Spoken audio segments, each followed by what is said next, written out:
मेहता परिवार में सुनीता अपने बेटे कुशल, बहू सुधा, अपनी बेटी नेहा के साथ रहा करती थी।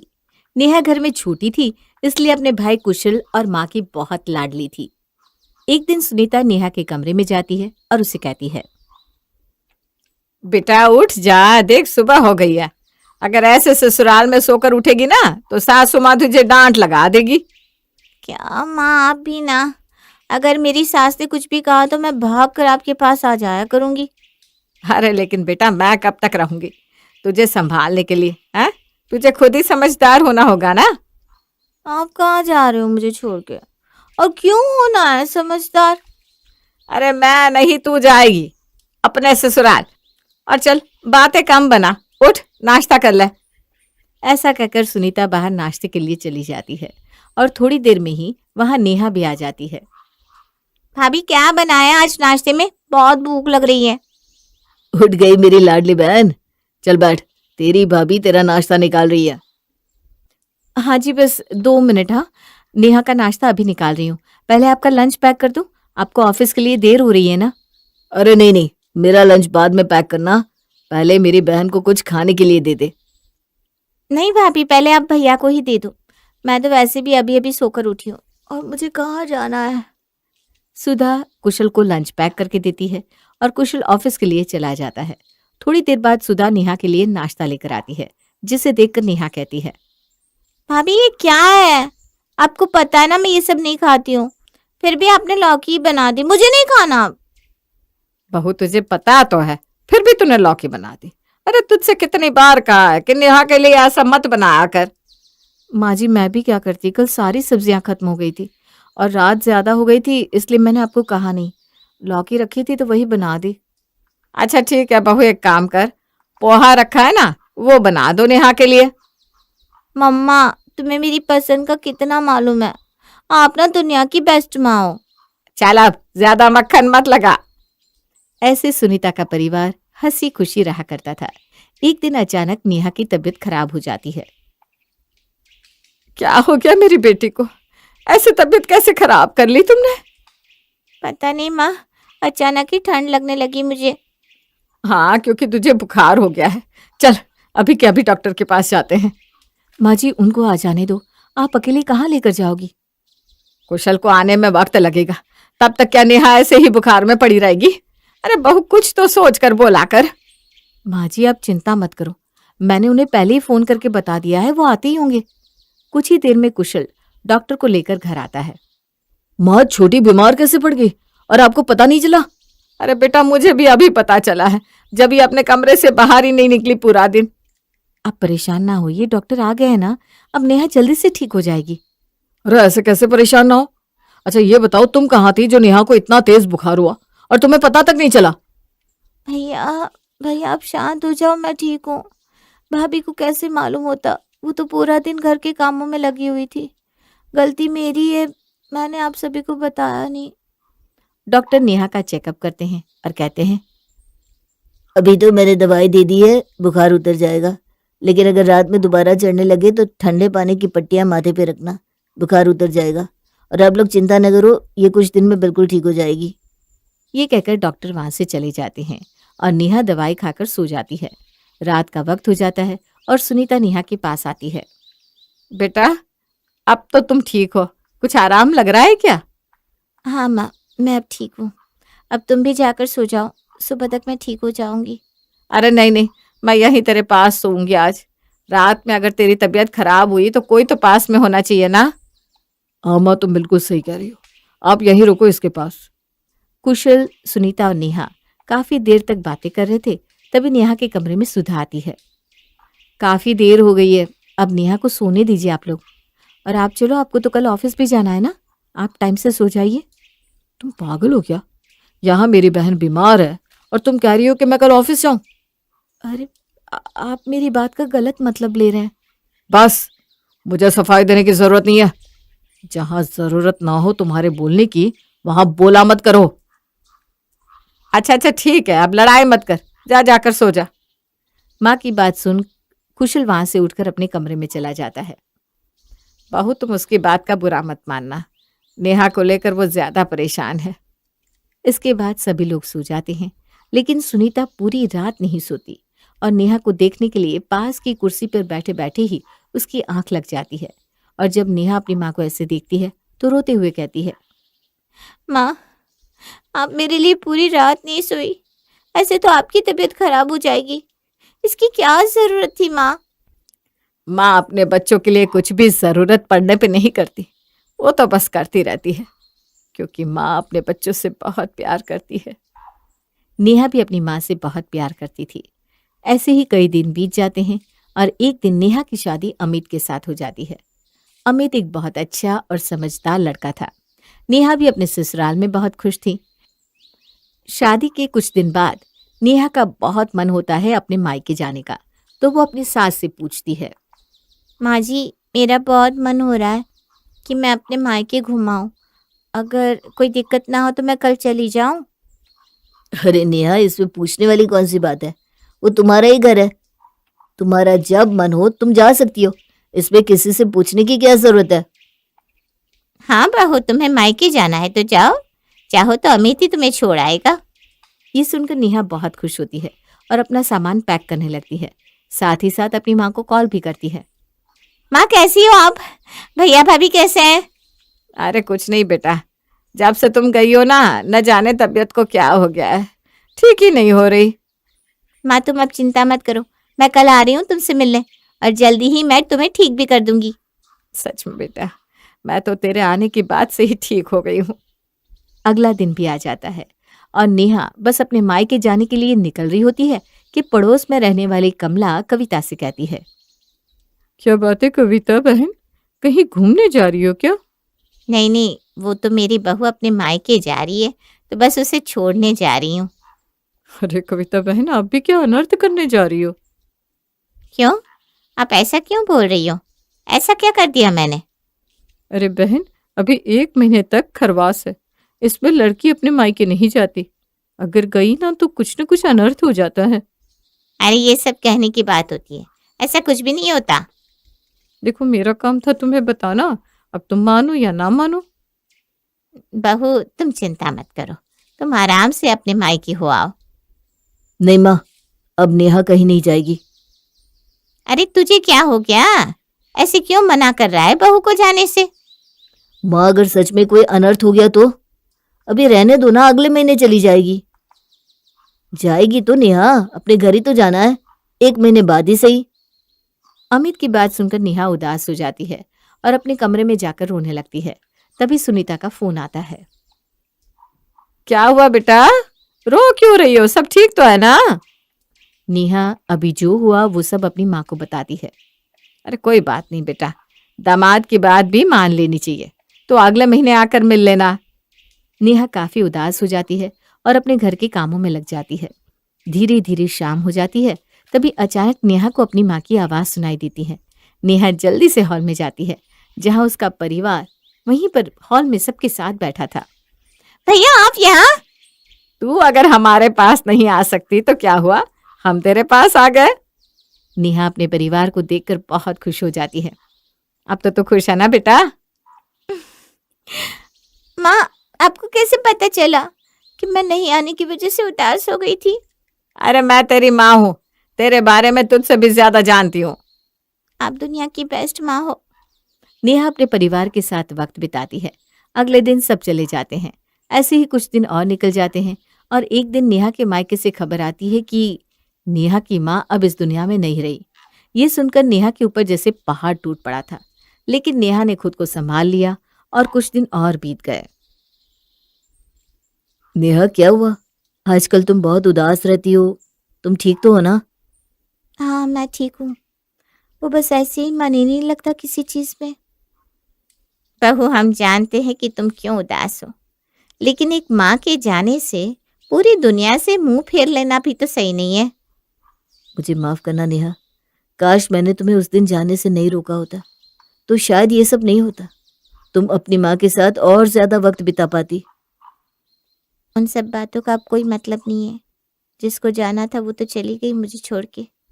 अब क्या फायदा पुरानी बातों को याद करके। बहू तुम एक काम करो, कुछ दिनों के लिए अपने मायके चली जाओ, तुम्हारा मन हल्का हो जाएगा। माँ के बिना कैसा मायका। अब क्या करूँगी वहाँ जाके। अब वहाँ मेरी माँ नहीं है।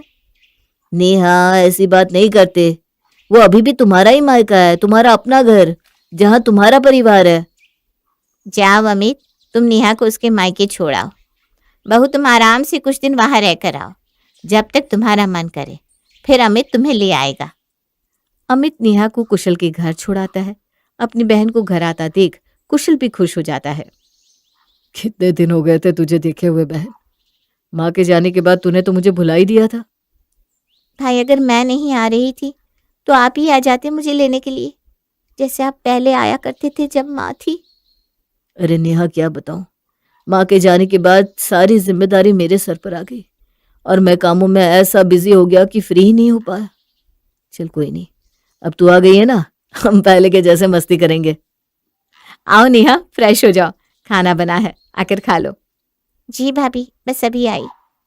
नेहा अपने उसी पुराने कमरे में जाती है जहां उसकी और उसकी माँ की बहुत सारी यादें थी।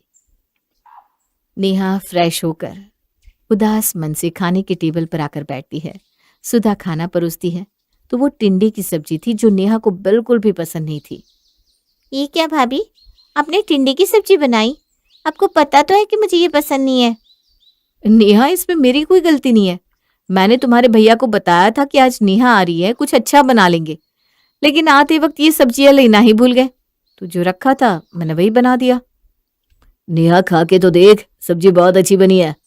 और वैसे भी हर बार क्या अच्छा बनाया जाता है। मैंने सोचा इस बार अपनी प्यारी बहन को कुछ सिंपल सा खाना खिलाऊंगा। वैसे भी ये तेरा अपना ही घर है, जैसा माँ के वक्त था वैसा ही। तो अब तुझे जो भी चाहिए तो अपने हिसाब से बनवा लेना। नेहा अपना मन मारकर खाना खा लेती है। खाने के बाद सब सोने चले जाते हैं। अगली सुबह नेहा किचन में नाश्ता बना रही थी। भाभी, भाभी कहाँ हो आप? जरा किचन में तो आओ।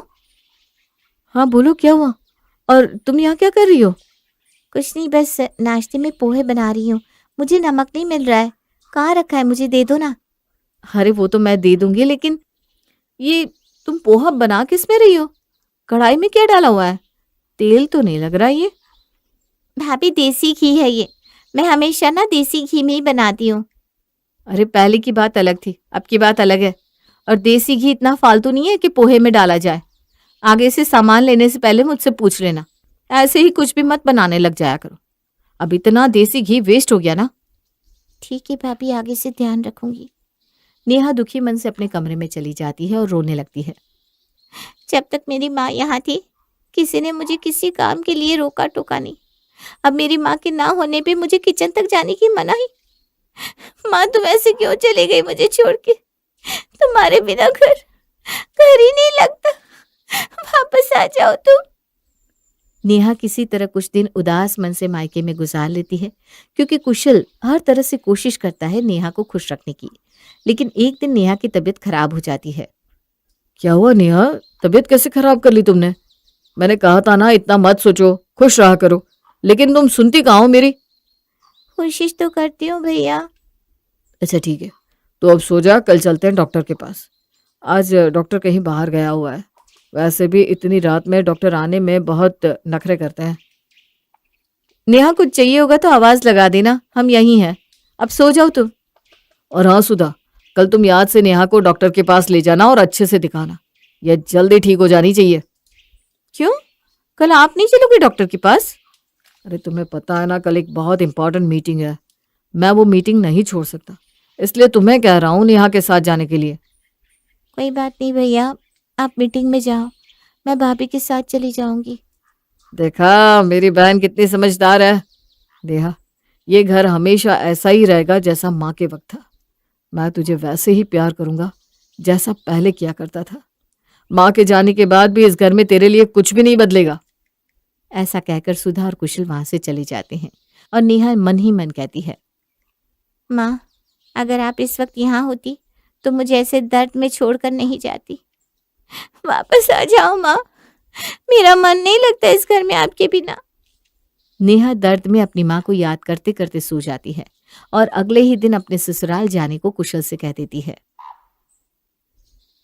क्या बात है नेहा, तुम अभी तो आई हो, वापस क्यों जा रही हो ऐसे?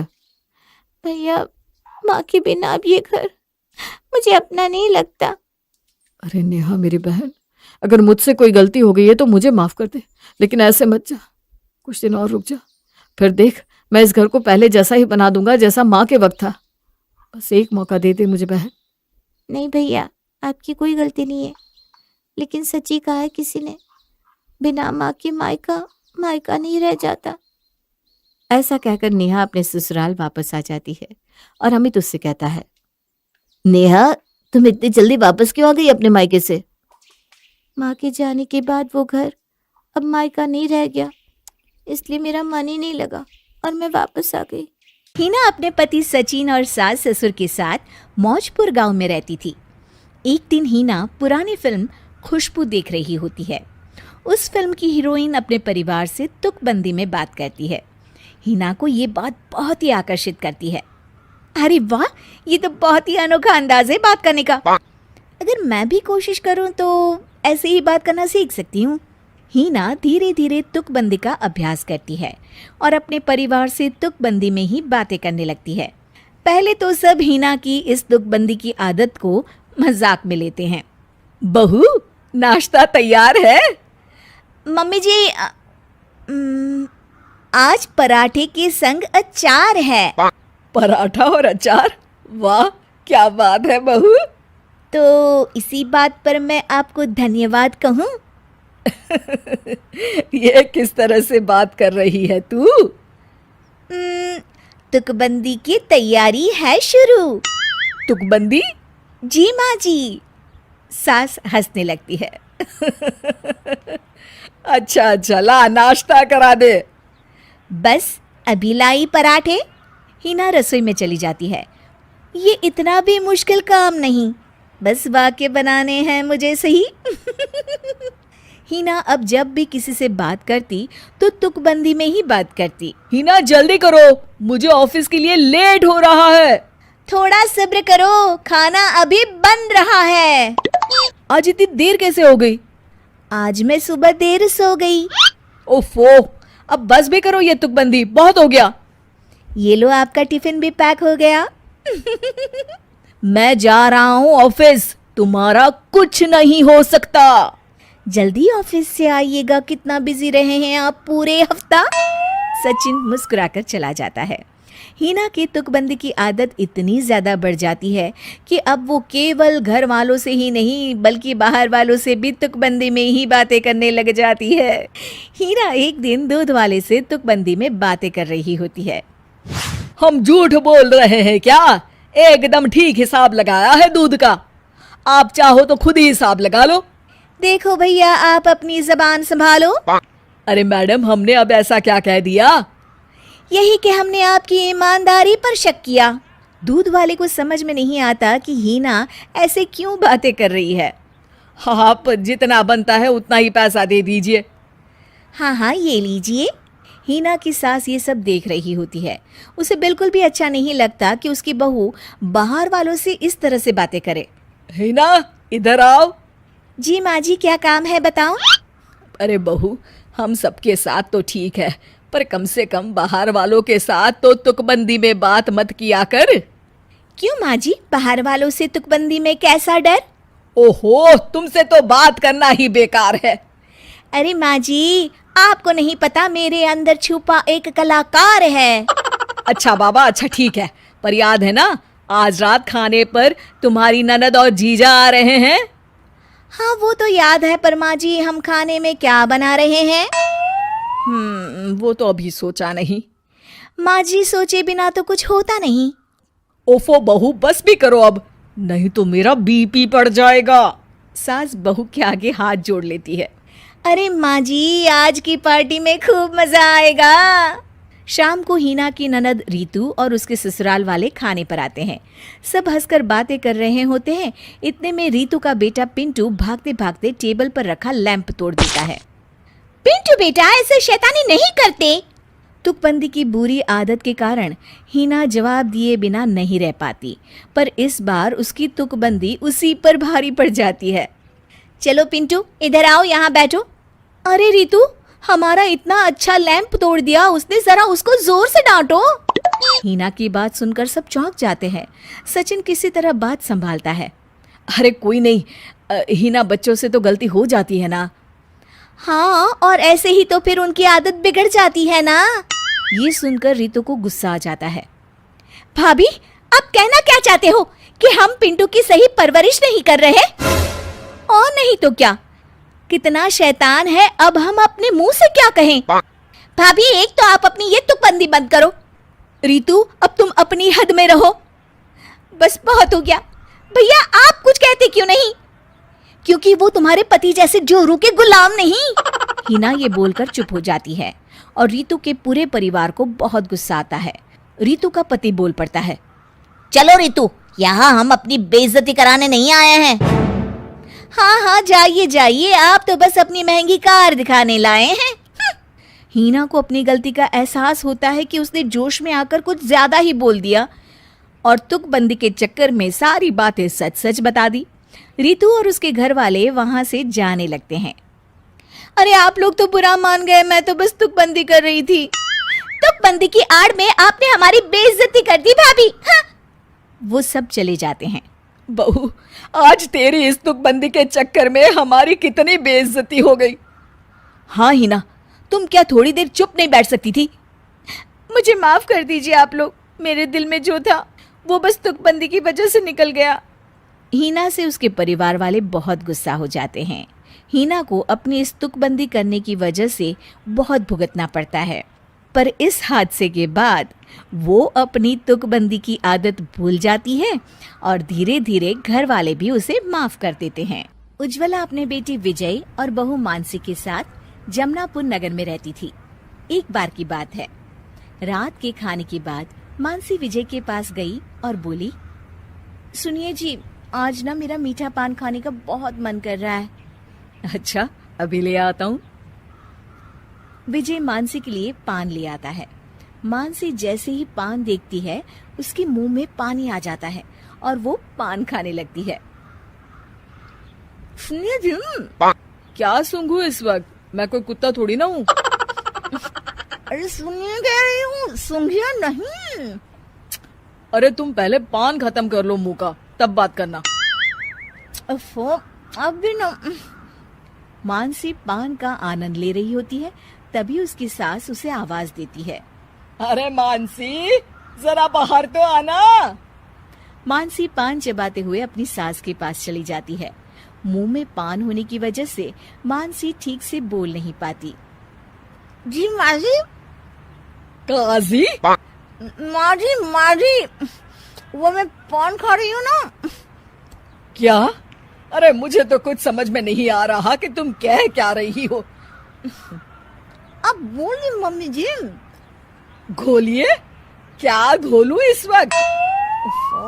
मम्मी जी रुकिए। मानसी पान थूक कर आती है और तभी बाथरूम में विजय आ जाता है। विजय देखता है कि टाइल्स पर पान के दाग लगे हैं।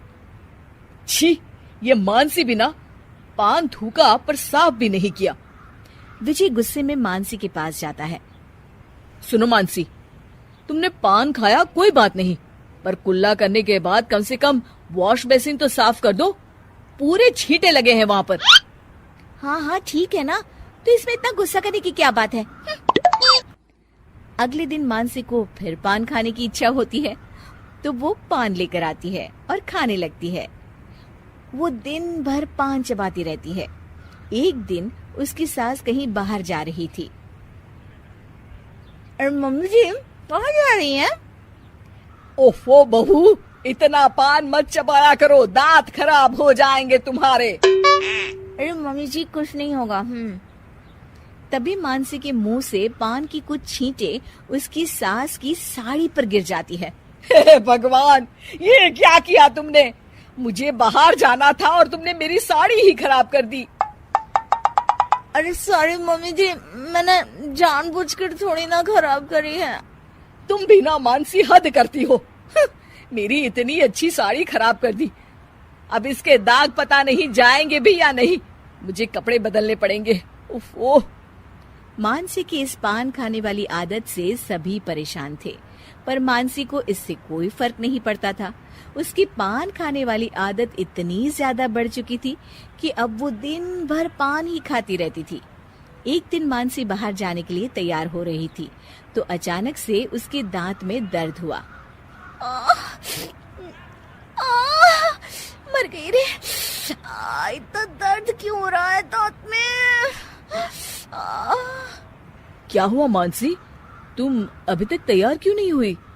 अरे क्या बताऊं, दांत में इतना दर्द हो रहा है कि मुझसे तो तैयार भी नहीं हुआ जा रहा है। दांत में दर्द? जरा अपना मुंह तो खोलो। मानसी अपने दांत दिखाती है तो उसके दांत बिल्कुल ही पीले पड़े हुए थे। मानसी, तुम्हारे दांत तो बिल्कुल खराब हो गए हैं। क्या? हाँ, दिन भर जो इतना पान खाती हो ये उसी का नतीजा है, और शायद तुम्हें दर्द भी इतना मीठा पान खाने की वजह से ही हो रहा है। नहीं नहीं, मैं इतना पान कहाँ खाती हूँ। तभी वहाँ उसकी सास आ जाती है। हाँ हाँ, दिन के बस 10-12 पान खाना तो आम बात है तुम्हारे लिए। वो तो मुझे बहुत पसंद है, इसलिए मुझे हिसाब ध्यान नहीं रहता। आई, आई, आई, आई, आई। हाँ, तो उसी का तो नतीजा है कि तुम्हारे दांतों में इतना दर्द हो रहा है। ठीक है मम्मी जी, आज से पान खाना बंद।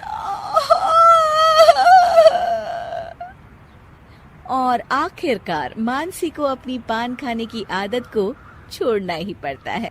अरे बहू, ये मछली घर क्यों ले आई घर में? अरे माँ जी, इसे एक्वेरियम कहते हैं और ये इसलिए लाई हूँ ताकि मछलियों को उनका घर मिले। अरे उनका घर तो तालाब, नदी या समंदर में होता है। माँ जी, मुझे मछलियों से बहुत प्यार है। अरे ठीक है बेटा, वैसे आज शाम को खाने में क्या बनेगा? Fish curry. हैं? मछलियाँ बनेंगी? हाँ माँ, मुझे ना फिश करी खाने से बहुत प्यार है। बहू को नॉनवेज खाने का बहुत शौक था। सास थोड़ी मॉडर्न थी तो उन्होंने बहू को कभी इसके लिए टोका नहीं, जबकि उनके घर में कभी कोई मांसाहारी नहीं रहा। वाह माँ जी, क्या फिश करी बनाई है मैंने। आप भी क्या ये घास फूस खाती रहती हैं? जिसने जीवन में नॉनवेज नहीं खाया, समझो उसका जीवन अधूरा रह गया। अरे नहीं बेटा, ना मुझे नॉनवेज पसंद है, ना मैं किसी की हत्या करके उसे खा सकती हूँ। अरे माँ जी, मैंने थोड़ी ना हत्या की है। हत्या तो मछली पकड़ने वाले ने की है, मैं तो बस खा रही हूँ। सास चुपचाप अपने खाने में लग जाती है और बहू की कही इस बात को भूलने की कोशिश करती है। एक दिन बहू के कुछ दोस्त घर आते हैं। माँ जी, सब तैयारी कर ली है ना? हाँ बेटा, मैंने काम वाली को भी बता दिया था, तो उसने भी बढ़िया पनीर बनाने का सोचा है। तेरे दोस्त तो खुश हो जाएंगे। अरे नहीं नहीं माँ जी, खाना तो मैं ही बनाऊंगी। अरे पर बेटा, तुझे भी पता है तू पनीर नहीं बना सकती। वही तो, मैं मटन बनाऊंगी। मतलब बकरा?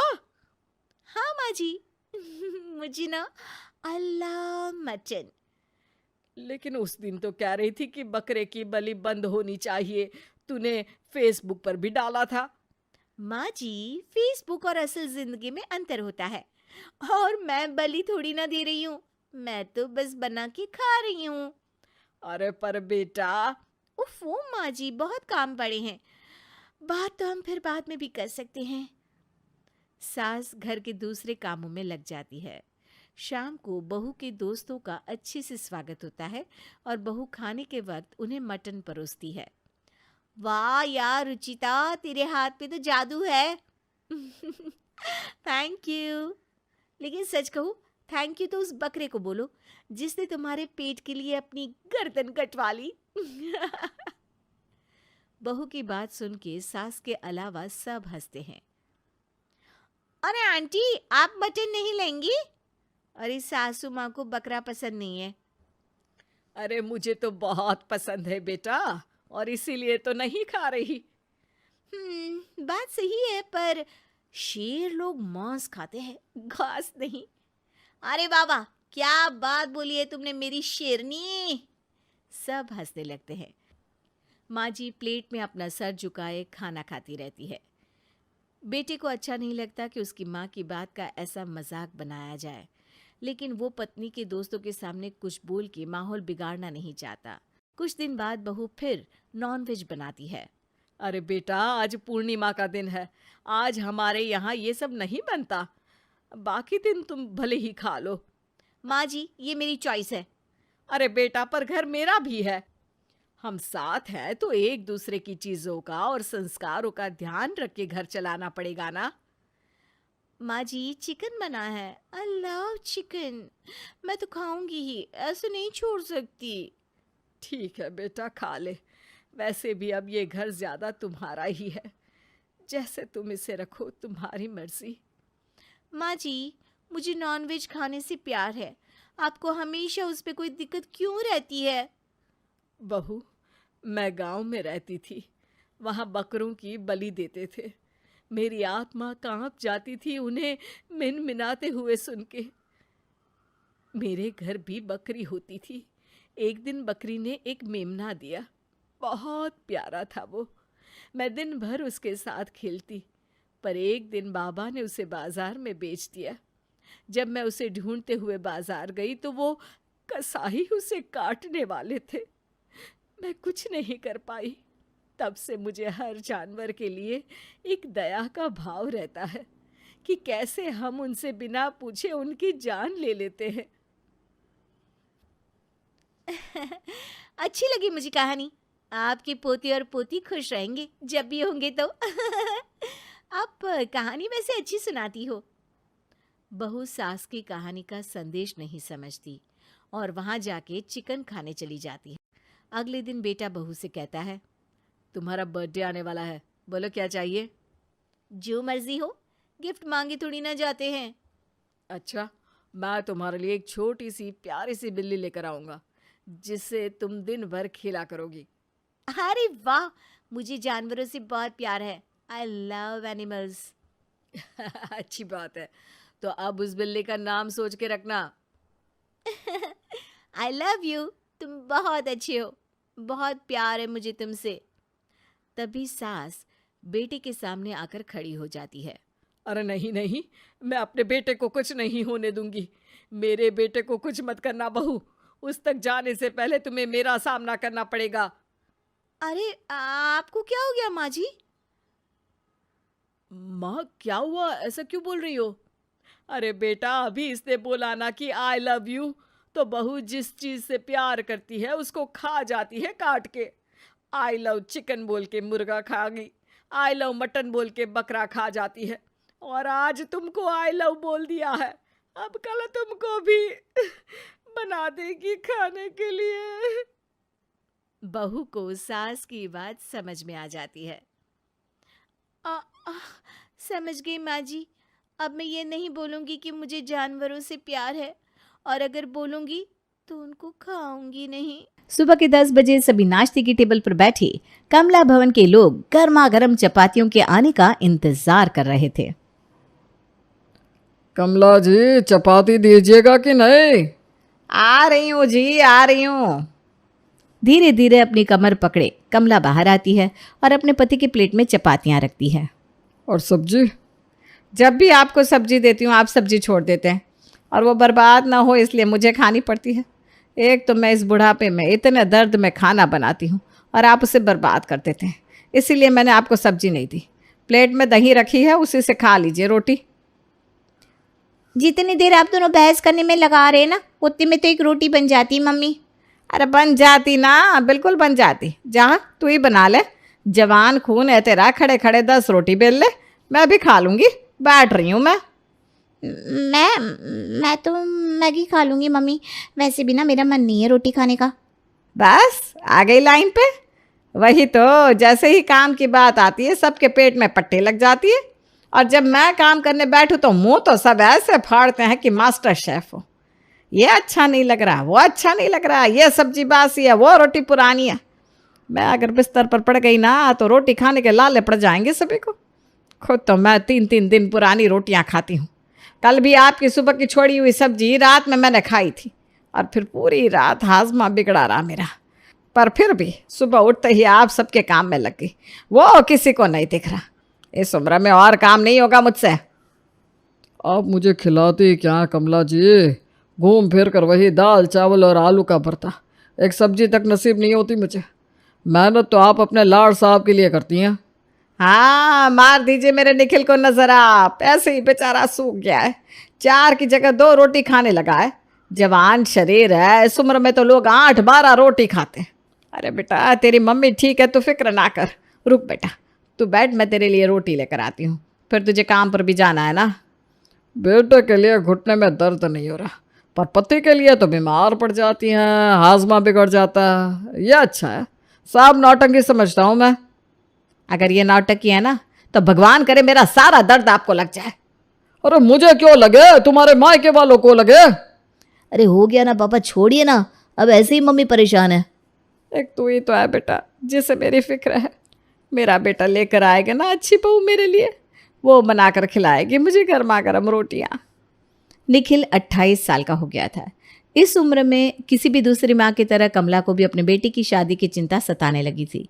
कमला की बढ़ती उम्र के साथ उसकी तबीयत भी खराब रहने लगी थी, इसलिए अब वो निखिल की शादी के लिए हड़बड़ा रही थी और उसकी इसी हड़बड़ाहट को शांति पहुंचाने उसकी सहेली विमला उसके घर आती है।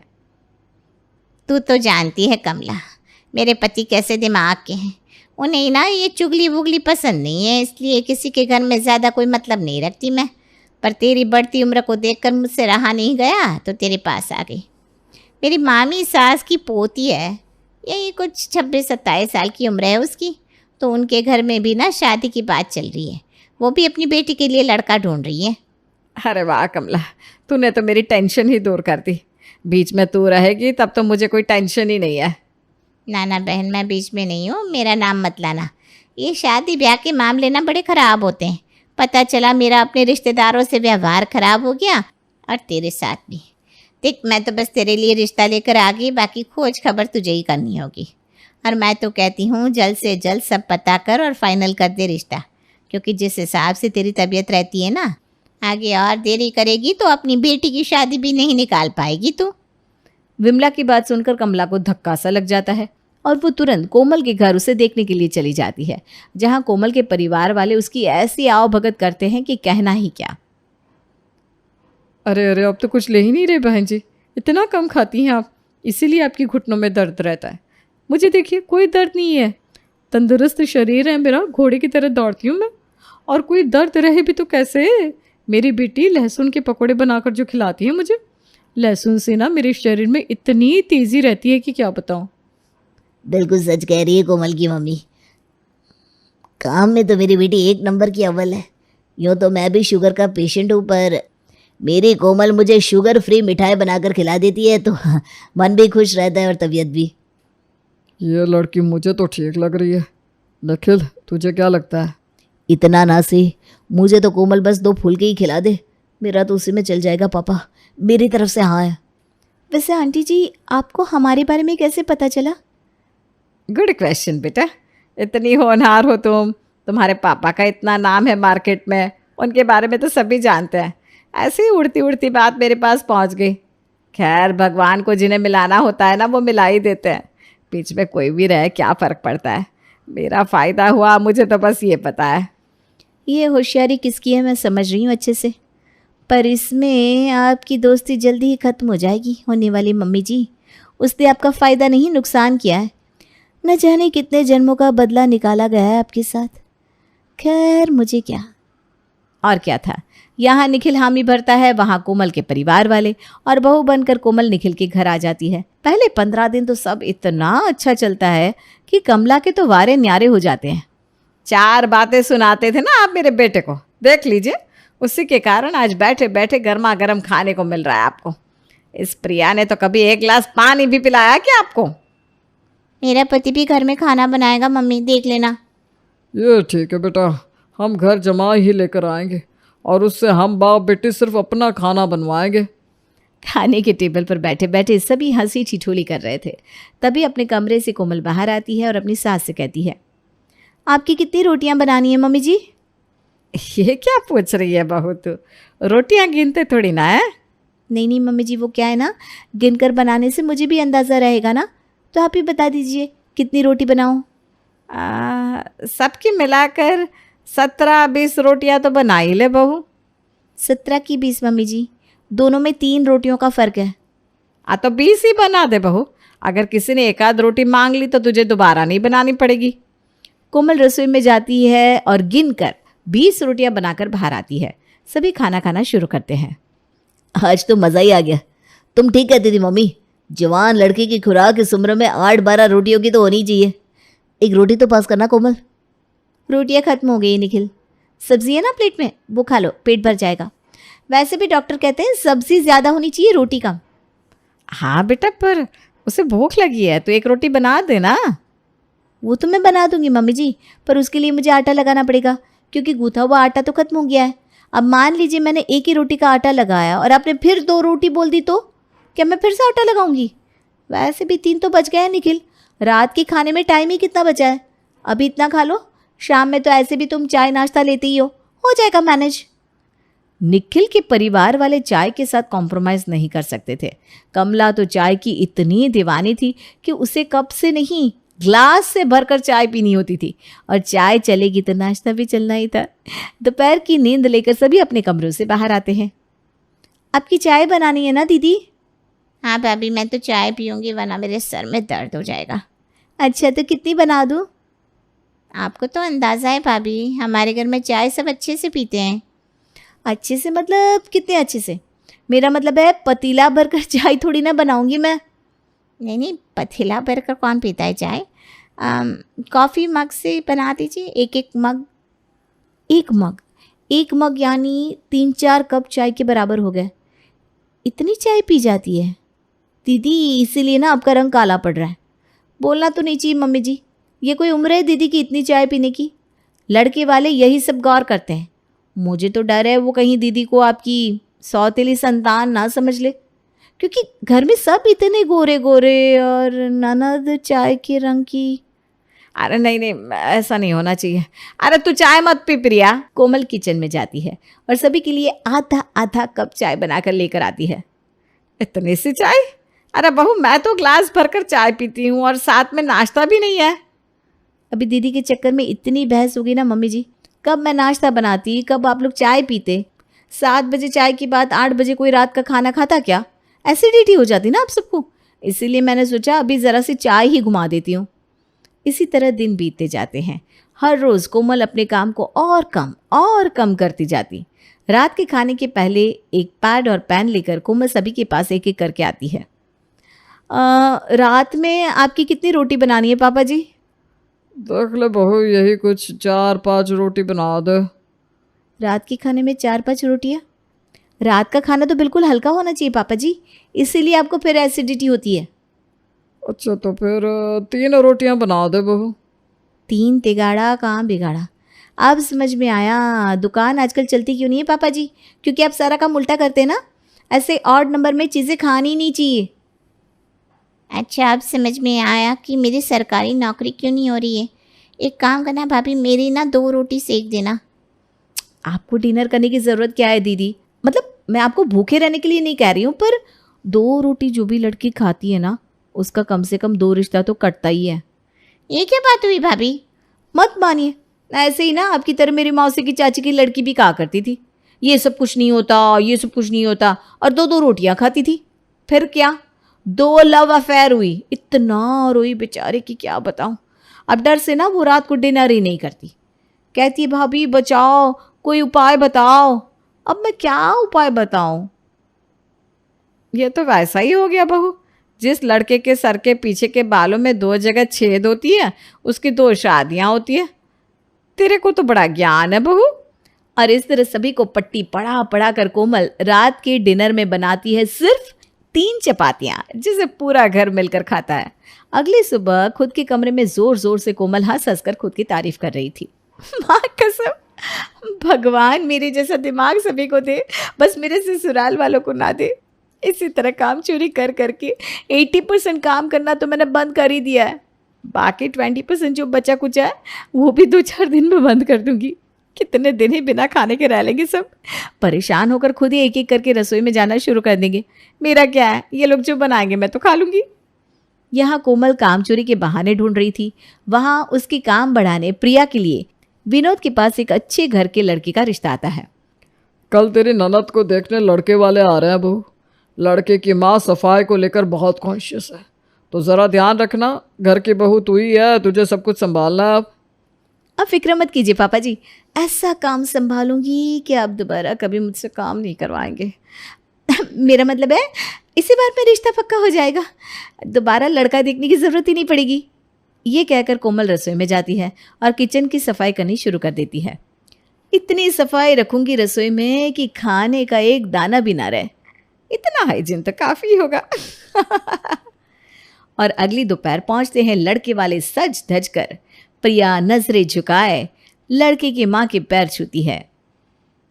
जीती रे बेटा, जीती रे। बड़ी सीधी सादी से है आपकी बेटी। मेरा बेटा तो नटखट नंद गोपाल है। दोनों परिवार में बातें शुरू हो जाती है। फिर कमला कहती है, जा बहू, मेहमानों के लिए नाश्ता लेकर आ। और पानी के साथ कोमल लेकर आती है खाली बर्तन। ये क्या मजाक है बहन जी, आपकी बहू हमारी इंसल्ट कर रही है। हम कोई भिखारी है क्या? हवा खाएंगे क्या हम? नहीं नहीं आंटी जी, हवा क्यों खाएंगे आप? आपको मैंने बर्तन इसीलिए लाकर दिए हैं ताकि आप इसमें अपने घर का खाना परोस सके। क्योंकि हम कितना भी हाइजीन मेंटेन कर लें, हमें क्या पता आपके घर में कितने अच्छी तरीके से खाना बनता होगा। बावली हो गई है क्या बहू तू? ये क्या कह रही है? आप ही ने कहा था ना पापा जी कि लड़की की माँ साफ सफाई को लेकर ज़रा कड़क है, सफाई का ध्यान रखना। रोटी सब्जी बनाई थी मैंने, फिर सब्जी को धो दिया, सफाई जो करनी थी, फिर चपातियों को भी धो दिया। ऐसे धोते धोते ना सब कुछ ख़त्म हो गया, तो परेशान होकर मैंने खाली बर्तन ही ला कर रख दिए। और बताइए आंटी जी, कैसे करूँ सफाई? और अपना ऐसा इंसल्ट लड़के वाले बर्दाश्त नहीं कर पाते और उठकर वहीं से चले जाते हैं। प्रिया फूट फूट कर रोने लगती है। पूरे घर का माहौल खराब हो जाता है। ऐसी शादी करनी थी मम्मी तुम्हें मेरी? काम से बची क्या? काम तो उल्टा बढ़ गया तुम्हारा। आप ही की नज़र लगी है कमला जी। मेरी बहू ये, मेरी बहू वो, हर जगह ढिंडोरा पीटती थी आप। पहले 15 दिन तो बहू अच्छी बनी रही, क्योंकि पहले 15 दिन मैं तो घर में रसोईया लगा हुआ था। उसके साथ बहू को कोई काम नहीं करना पड़ता था, वो तो सिर्फ खाना परोसती थी। जिस दिन से रसोई बहू के हाथ में आई, उसी दिन से हमारे घर रोटियों की गिनती शुरू हो गई। एक तो भाभी मुझे खाने को नहीं देती, चाय मत पियो, ये मत खाओ, वो मत खाओ। 5 किलो वजन तो ऐसे ही घट गया है मेरा। उसके बाद इस पतले शरीर में ये सदमा कैसे बर्दाश्त करूं मम्मी? लड़के वाले मुझे मना करके गए मेरे चेहरे पर। इसीलिए कहते हैं लड़की हमेशा जान पहचान वालों के घर से ही लानी चाहिए। बताइए कमला जी, किसने बताया था ये रिश्ता आपको? रिश्ता? हाँ, ये रिश्ता तो विमला ने बताया था मुझे। वो बगल वाली हमारी विमला आंटी, उन्होंने बताया था? अरे भाई, उनके घर में तो खुद ही रोज तमाशा होता है। बात कीजिए आप आंटी जी से, उन्हें तो पता ही होगा पहले से कि कोमल का नेचर कैसा है। अपनी पड़ोसन को ऐसे अंधेरे में कौन रखता है? शादी ब्याह का मामला तो नो रिटन पॉलिसी का होता है। एक बार जो शादी हो गई सो हो गई। अब डब्बे के अंदर बर्फ ही निकले या बर्फ, ये तो आपकी किस्मत। पर फिर भी एक बार एक्सचेंज ऑफर लेने या किसी कंसेशन की उम्मीद में कमला पहुंचती है विमला के घर। तो जैसी सहेली से अच्छा भगवान मुझे एक दुश्मन दे देता। अरे दुश्मन भी कम से कम सीने पर गोली मारता है, तूने तो मेरे पेट पर लात मार दी। कैसी लड़की है ये कोमल, सिर्फ नाम कोमल है इसका, बाकी मन की इतनी कठोर और दिमाग की इतनी चालाक कि हमें पट्टी पढ़ा पढ़ा कर सारा काम हमसे करवा रही है। तेरे रिश्तेदार की बेटी है ना, उनके सामने अच्छा बनने के लिए तुझे मेरा ही चुना लगाना था। अब बोलेगी भी कुछ? तेरा हो जाए तो मैं बात शुरू करूँ। एक तो पहली बात ये कि ना मैं कोमल की माँ हूँ ना उसकी बहन। तुझे अगर शिकायत करनी है तो अपने समधी समधन को कर। और दूसरी बात ये है कि कोमल का रिश्ता बताने से पहले ही मैंने बोल दिया था कि मैं तुझे सिर्फ ये रिश्ता बता रही हूँ, लड़की के बारे में पता करना तेरी जिम्मेदारी है। तो वो रहा दरवाज़ा, प्रस्थान करो जाओ। और एक बात बता दूँ कि इसके माँ बाप से भी बात करने का कोई फ़ायदा नहीं है, वो भी किसी और माँ बाप की तरह कह देंगी, भाई हमने तो अच्छी भली लड़की भेजी थी आपके पास, पता नहीं आपके यहाँ आकर कैसे बिगड़ गई, आप जाने। तो भला इसी में है कि उसे सुधार या फिर खुद वैसे रहने की आदत डाल ले। बहू, कम से कम एक आध रोटी तो बना दे बेटा।